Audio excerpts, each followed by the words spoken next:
les personnalités des candidats de Koh Lanta, le feu sacré se dévoile, leurs forces et leurs faiblesses aussi. Mais pas encore leur stratégie. Pour nos journalistes, cette nouvelle saison du jeu d'aventure manque encore un peu de piment. Mais cela semble enfin changer dans ce troisième épisode. On l'attendait et on est déçu. Présenté comme une arme stratégique redoutable, le talisman d'immunité de Koh Lanta, le feu sacré était présenté comme le point central de cette édition 2023. Qui allait rabattre le cartes. Denis Brognard avait promis, cette saison allait signer le grand retour de la stratégie.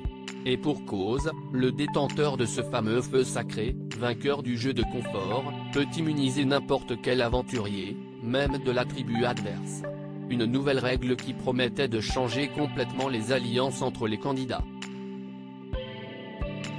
Sauf que dans les 2 premiers épisodes du jeu de survie, entre Nicolas qui garde ce précieux objet pour lui-même ou Rudy qui n'a pas voulu l'utiliser notamment pour immuniser Emine. Le talisman ne sert pas à grand chose et déçoit les téléspectateurs. Heureusement, ça se réveille dans l'épisode 3 diffusé ce mardi 7 mars. Pour nos journalistes Vincent Labille, Marion Combecave et Clément Rodriguez, cette saison manquait jusque-là de sel et de prise de risque, mais cela est, enfin, en train de changer. Ou pas. Êtes-vous d'accord avec eux ? N'hésitez pas à partager vos avis en commentaire.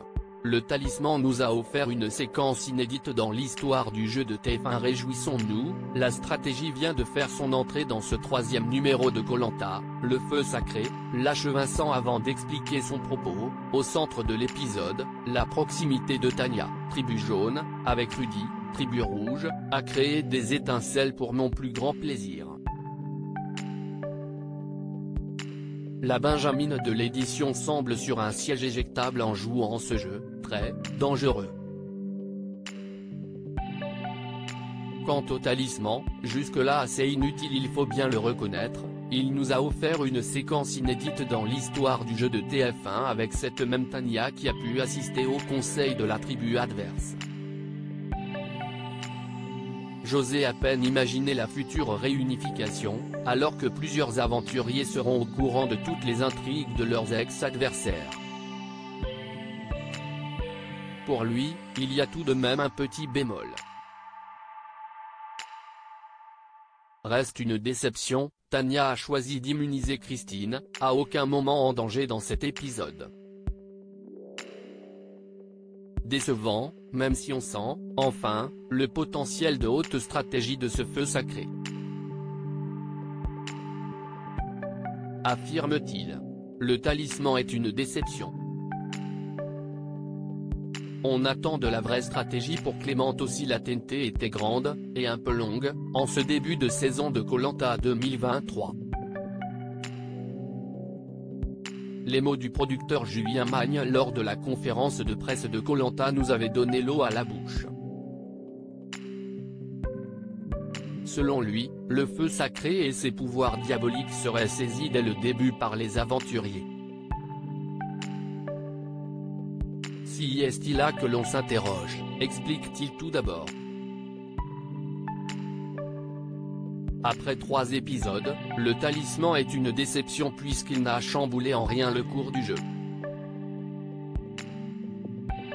Nicolas s'est d'abord protégé avant que Rudy en fasse de même la semaine suivante. Ce mardi 7 mars, Tania a protégé Christine qui avait récolté 0 voix. Désormais, on attend de la vraie stratégie. Après le départ d'Alexandré, autoproclamé plus grand stratège de la saison, on a peur que chacun aille dans le sens de sa tribu sans penser à son propre destin, quitte à se mettre à dos ses compagnons d'infortune. Si est le cas, la saison aurait pu s'appeler la braise sacrée. Contrairement à mes collègues, je loue le coup de génie de Tania. C'est vrai, les 2 premiers épisodes de Koh-Lanta étaient plutôt déceptifs quant aux conséquences de cette nouvelle règle enthousiasmante du pouvoir diabolique du talisman censé bouleverser les stratégies en place, commence Marion. Mais pour elle, l'épisode 3 du jeu de survie prend une toute autre tournure. Contrairement à mes collègues, je loue le coup de génie de Tania, en immunisant Christine, qui n'était nullement en danger. Elle devrait enfin gagner la confiance de son équipe jaune qui souhaitait ce choix. Christine étant jugée faible, pourquoi d'ailleurs, parce que plus âgée? Elle a même pris un risque en ne protégeant pas son allié Rudy, grâce à qui elle a obtenu le talisman, et qui, contrairement à ce que pensaient les jaunes, était aussi sur la sellette chez les rouges suite à sa piètre performance dans l'eau. Tous les 2 pourraient même conserver le précieux pouvoir en se le passant de l'un à l'autre et être protégés jusqu'au bout. Sauf si la production chamboule à nouveau toutes les règles du jeu pour surprendre ses ouailles.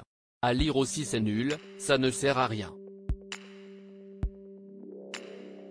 Les internautes déçus par le rôle insignifiant du talisman dans Koh-Lanta, le feu sacré.